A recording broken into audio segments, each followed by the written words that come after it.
Hi കൂട്ടുകാരെ, ജാനി നേനു വ്ളോഗ്സിൻ്റെ പുതിയൊരു വീഡിയോയിലേക്ക് എല്ലാവർക്കും സ്വാഗതം. നമ്മളൊരു വീട് പണിയുമ്പം കോൺട്രാക്റ്റ് കൊടുക്കുന്നതാണോ അതോ നമ്മൾ സ്വന്തമായിട്ട് പണിയിക്കുന്നതാണോ നല്ലത് എന്ന് നമുക്കൊന്ന് നോക്കാം. അപ്പം ഞങ്ങളൊരു പുതിയ വീട് പണിയാനായിട്ട് കോൺട്രാക്റ്റ് കൊടുത്തിട്ടുണ്ടായിരുന്നു. 8 മാസമായിരുന്നു എഗ്രിമെൻറ്റ്. ഇപ്പം കറക്റ്റ് 8 മാസം പൂർത്തിയായിട്ടുണ്ട്. പക്ഷേ ഞങ്ങളുടെ വീട് പണി കംപ്ലീറ്റ് ആയിട്ടില്ല, ഇത്രയും വരെ എത്തിയിട്ടുള്ളൂ.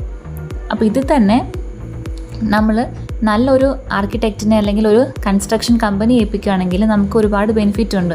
അവരുടെ കയ്യിൽ എല്ലാ ആൾക്കാരും ഉണ്ട്. അപ്പോൾ നമുക്ക് പ്രോപ്പറായിട്ട് വർക്കുകൾ നടക്കും. നമ്മുടെ ഡിസൈൻ കാര്യങ്ങളെല്ലാം അവർ നമുക്ക് പറഞ്ഞു തരും. പക്ഷെ നമ്മളൊരു കോൺട്രാക്ടറെ ഏൽപ്പിക്കുമ്പം അതെന്ന് പറയുമ്പം പുള്ളിയുടെ കയ്യിൽ അതിന് മാത്രം ഫെസിലിറ്റീസ് ഒന്നും കാണത്തില്ല. അപ്പം നമ്മൾ കുറച്ചൊക്കെ നമ്മൾ അഡ്ജസ്റ്റ് ചെയ്യേണ്ടി വരും. അപ്പോൾ അതിൻ്റെ ഒരു ബെസ്റ്റ് എക്സാമ്പിളാണ് ഞങ്ങളുടെ ഈ വീട്. നമ്മൾ എഗ്രിമെൻ്റ് എഴുതി അഡ്വാൻസ് ഒക്കെ കൊടുത്ത് നമ്മൾ പണി തുടങ്ങി. പക്ഷേ നമ്മൾ പണിഞ്ഞ് വരുമ്പോൾ നമുക്ക് ഇഷ്ടപ്പെടുന്ന കാര്യങ്ങളായിരിക്കത്തില്ല.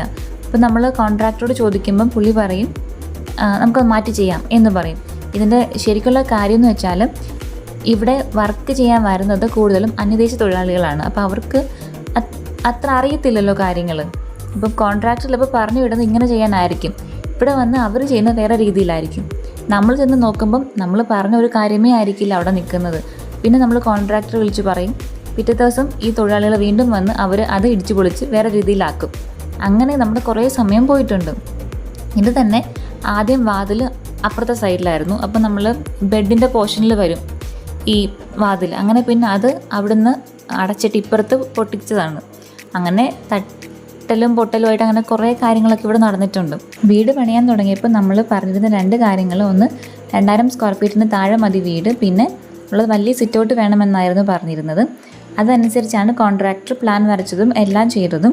അപ്പം അങ്ങനെ പണിത് വന്നപ്പം അടുക്കള കുറച്ച് ചെറുതാണ്, എങ്കിലും നമുക്ക് അഡ്ജസ്റ്റ് ചെയ്യാമായിരുന്നു. പക്ഷേ അന്നേരം ഇവിടെ അമ്മയ്ക്ക് നിർബന്ധം അതിനകത്ത് തന്നെ പുകയില തടുപ്പും വെക്കണം. അപ്പോൾ അങ്ങനെ അത് വെച്ചപ്പം അടുക്കള കുറച്ചും കൂടി ചെറുതായി. പിന്നെ പുകയില തടുപ്പാണെങ്കിൽ പോലും പുക അകത്തോട്ട് വരാൻ ചാൻസ് ഉള്ളത് കൊണ്ട് നമ്മൾ ചിമ്മിനി വെപ്പിച്ചു. അത് രണ്ടാമത് കട്ട് ചെയ്ത് ചിമ്മിനി കെട്ടിയതാണ്. വർക്ക് ഏരിയയും സ്റ്റോർ റൂമൊന്നും ഇല്ലാത്തതുകൊണ്ട് ഞങ്ങൾ വിചാരിക്കുന്നത് ഈ സ്റ്റെയറിൻ്റെ അടിഭാഗത്ത് ചെറിയൊരു സ്റ്റോർ പോലെ ആക്കി എടുക്കാം എന്നാണ്. അതാകുമ്പോൾ നമുക്ക് അത്യാവശ്യം സാധനം കൊണ്ട് വെക്കുകയും ചെയ്യാം. കാരണം അടുക്കള തീരെ ചെറുതാണ്, അപ്പം എല്ലാം കൂടെ വെക്കാനുള്ള സൗകര്യമില്ല. അപ്പം അതുകൊണ്ടാണ് അങ്ങനെ വിചാരിക്കുന്നത്. പിന്നെ ഈ സ്റ്റെയർ കയറി ചെല്ലുന്ന ഭാഗത്ത് നേരത്തെ ഇങ്ങനെയല്ലായിരുന്നു. നമ്മൾ ഈ സ്ക്വയർ ഫീറ്റ് കറക്റ്റാക്കി വെച്ചപ്പം മുകളിലത്തെ ലിവിങ് ഏരിയ കുറച്ച് ചെറുതായിപ്പോയി. പിന്നെ നമ്മൾ എക്സ്ട്രാ കട്ട കെട്ടി കോൺക്രീറ്റ് ചെയ്ത് വലുതാക്കി എടുത്തതാണ്. അപ്പോൾ അങ്ങനെയാണ് അവിടുത്തെ കാര്യങ്ങൾ. പിന്നെ ഈ സ്റ്റെയർ കയറി വരുന്ന ഭാഗത്ത് അവിടെ കുറച്ച് സ്പേസ് കിടപ്പുണ്ട്. അവിടെ എന്തെങ്കിലും നമുക്ക് യൂസ്ഫുൾ ആയിട്ട് കാര്യങ്ങൾ ചെയ്യണം എന്നാണ് വിചാരിക്കുന്നത്. ഇത് മുകളിലത്തെ നിലയിലെ ബെഡ്റൂമാണ്. ഇതിന് അറ്റാച്ച്ഡ് ബാത്റൂം ഇല്ല. മൊത്തം 4 ബെഡ്റൂമാണുള്ളത്. താഴെ 2ഉം മുകളിൽ 2ഉം. അതിൽ മുകളിൽ ഉള്ള ഒരു ബെഡ്റൂമിന് അറ്റാച്ച്ഡ് ബാത്റൂമുണ്ട്. അത് നമ്മൾ 2 ഡോർ വെച്ചിട്ടുണ്ട്. കോമൺ ആയിട്ട് ഉപയോഗിക്കാം. ഇതിന് അറ്റാച്ച്ഡ് ആകാം എന്ന രീതിയിലാണ് അത് സെറ്റ് ചെയ്തിരിക്കുന്നത്. ഇവിടെയും നമ്മൾ ആദ്യം വാതിൽ അപ്പുറത്തെ സൈഡിലായിരുന്നു, അത് പൊളിച്ച് ഇപ്പുറത്താക്കി. ഇപ്പുറത്ത് വാതിലാക്കിയപ്പം അവരെന്തു ചെയ്യുന്നതെന്ന് അറിയാമോ? ഈ കോമൺ ആയിട്ട് കൊടുത്തേക്കുന്ന വാതിൽ അങ്ങ് കെട്ടിയടച്ചു. പിന്നെ അത് പൊളിച്ചെടുത്തു. അങ്ങനെ 2-3 വട്ടം ഇവിടെ വാതിൽ പൊളിച്ച് എടുത്തിട്ടുണ്ട്. അതാണ് ഇവിടുത്തെ ഒരവസ്ഥ. ഇതാണ് നമ്മുടെ മുകളിലത്തെ സിറ്റ് ഔട്ട്. ഇതും പകുതിയേ ഉള്ളായിരുന്നു. രണ്ടാമത് നമ്മൾ എക്സ്ട്രാ അപ്പുറത്തെ സൈഡ് കെട്ടി കോൺക്രീറ്റ് ചെയ്തെടുത്തതാണ്. ഇതാണ് ഞങ്ങളുടെ വീട് പണിയുടെ ഇപ്പോഴത്തെ അവസ്ഥ. എൻ്റെ ഒരു അഭിപ്രായത്തിൽ നമ്മൾ വീട് പണിയുമ്പം നല്ലൊരു കൺസ്ട്രക്ഷൻ കമ്പനി ഏൽപ്പിക്കുന്നതാണ് എപ്പോഴും നല്ലത്. അതാകുമ്പം അവരുടെ കയ്യിൽ പ്രോപ്പറായിട്ടുള്ള എല്ലാ ജോലിക്കാരും ഉണ്ട്, കറക്റ്റ് പ്ലാനും ഉണ്ട്, എല്ലാം ഭംഗിയായിട്ട് നടക്കും.